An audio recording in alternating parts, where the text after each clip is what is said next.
প্রচণ্ড গরমে নাজেহাল হচ্ছে মানুষ।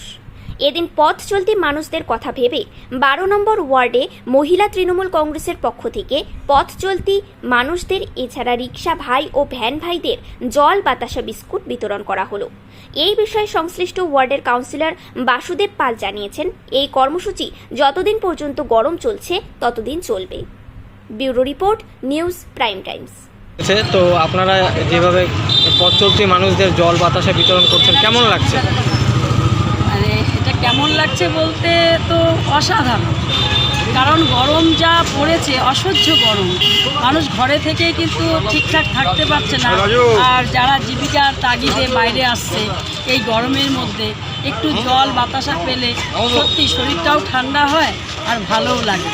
আর এটা করতে পেরে আমরা যে সামান্য জল বাতাসাটুকুন দিচ্ছি তাতে আমাদের এতটাই ভালো লাগছে, বলার মতো আর কিছু নেই। আচ্ছা, এই কর্মসূচি কি আপনাদের আগামী দিনেও চলবে? হ্যাঁ, আমাদের এটা মানে এই আজকে থেকে শুরু হয়েছে, আমরা লাগাতার এটা করতে চাচ্ছি, যতদিন অবধি করতে পারছি। যতদিন গরম থাকবে আপনারা কি এই জায়গাতেই করবেন না? না, আমরা এক একটা রাস্তা বেছে নেব, এক এক দিন। আপনার নামটা বলুন। আমরা এই 11টা নাগাদ শুরু করেছি আমরা।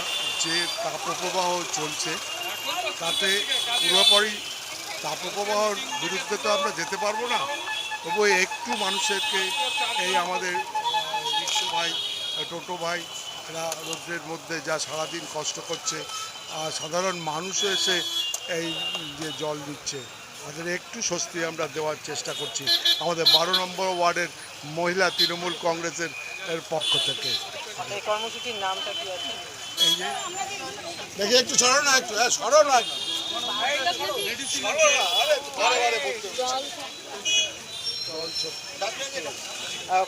কতক্ষণ চলবে? এইটা চলবে কিছুক্ষণ, তবে কন্টিনিউ হবে, মানে খালি আজকেই না, এরা প্রতিদিন করবে যতদিন পর্যন্ত গরমটা থাকবে, বেশি বেশি গরম পড়বে। ঠিক আছে, আপনার নামটা বলুন। বাসুদেব ঘোষ, কাউন্সিলর 12 নম্বর। আমাদের সাথে থাকুন এবং দেখতে থাকুন নিউজ প্রাইম টাইমস, আপনাদের সাথে আপনাদের পাশে।